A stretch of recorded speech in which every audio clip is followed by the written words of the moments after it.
Hi and welcome back to a Good Chat video. Welcome to today's video. Today's video is totally off track and I would never normally jump into this sort of, to me, the deep end of the internet. I very much stick to just topics that talk about my work and mental health and a few tips to get you through your day and through your mental wellness journey. Today, however, being the big YouTuber that I am, by that I mean viewer and consumer of YouTube, I actually just watched Trish's video. Now, I'm sure a lot of you out there are very familiar with Trish, Shane Dawson and Jeffree Star and the cast and crew of the latest drama going on with them. They seem to always have some sort of controversy around them. It's very clever marketing, and normally I would just completely ignore it, watch with amusement, see what happens. I usually actually quite like these characters. I do see them as characters. I don't get invested in their dramas. I just usually follow along because often it's quite amusing. Very clearly, a lot of it's staged for the views. Good on them. Make that coin, girls. Today, however, was a bit different. Trisha, being the internet troll that she is, we all know that Trisha has a good repertoire of tools that garner her attention when she needs them to.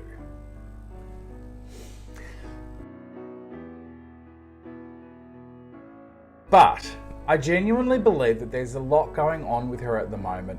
I'm not sure about the entire story of Jeffree's hairdresser personally attacking her or what the validation of this is. However, watching the videos, it's very interesting because it's incredibly workplace drama.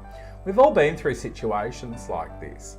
We've all had reactions that can feel very similar to Trish's, which is a little bit scary because none of us want to feel like we are Trisha Paytas. One of the reasons why she's so popular is because she's a bit of a hot mess. She's something that we all aspire to not be. We're a little bit envious of that lifestyle, but we're always a little bit, wow, I'm glad that I'm me. It could be worse. And that's a fair thing. It's also what made her a lot of money, so you go, girl. She genuinely seemed not only upset, but she took a couple of steps towards some very old friends of hers. She's been friends with Shane Dawson well before his internet dramas, way back in the day. They've been friends for over 12 years. Now, there's documented evidence of this. We actually know this is the case. I've been watching Shane Dawson for a very long time because I'm an old school YouTube viewer. I've been watching Shane Dawson since he was incredibly cringy and very, very fringy. Outside of all of the dramas and the controversy aside, because the internet was a very different place back then and people are allowed to grow and change. Let's just leave that there.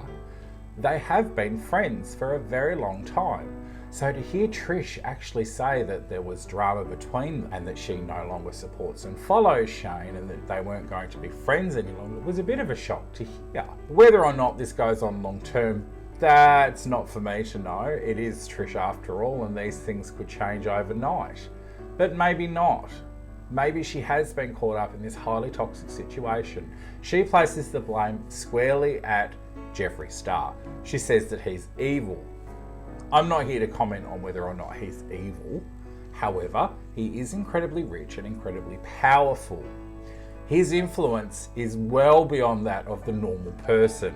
He's in a position of authority and power, whether he recognises that or not. Trisha, in this case, she represents the everyday person that is dealing with somebody that is in a position of authority and power over them, that's bad-mouthing them and speaking poorly of them. She's tried to remove herself from that situation, and in this case, she found that a lot of her friends took the side of the authority and the power. What do you do in this situation? Well, for once, Trish actually acted accordingly.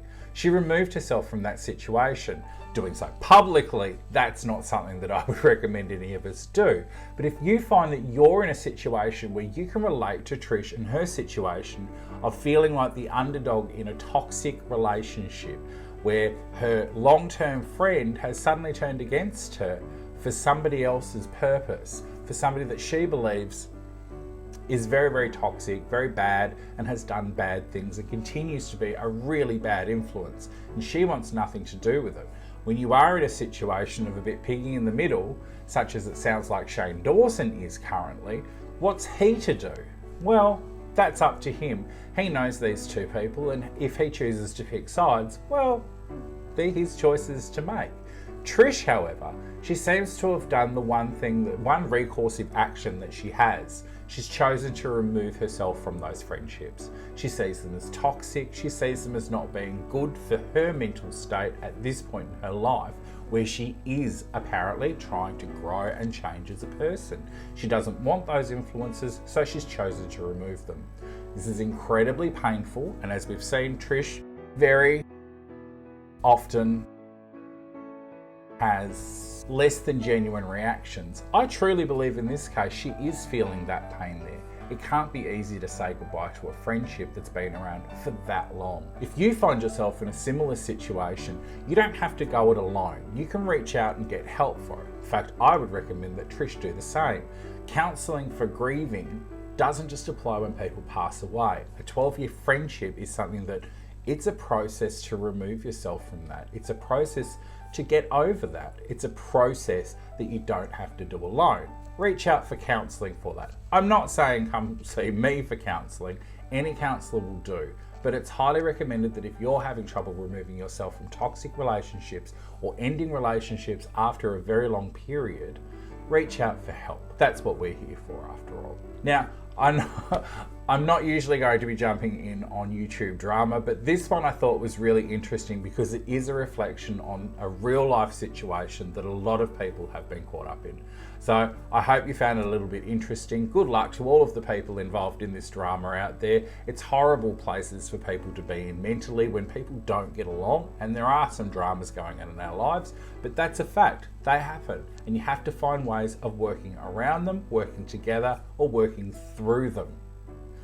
We don't need to fall for toxicity and to carry on dramas when we don't need to, particularly when we are adults.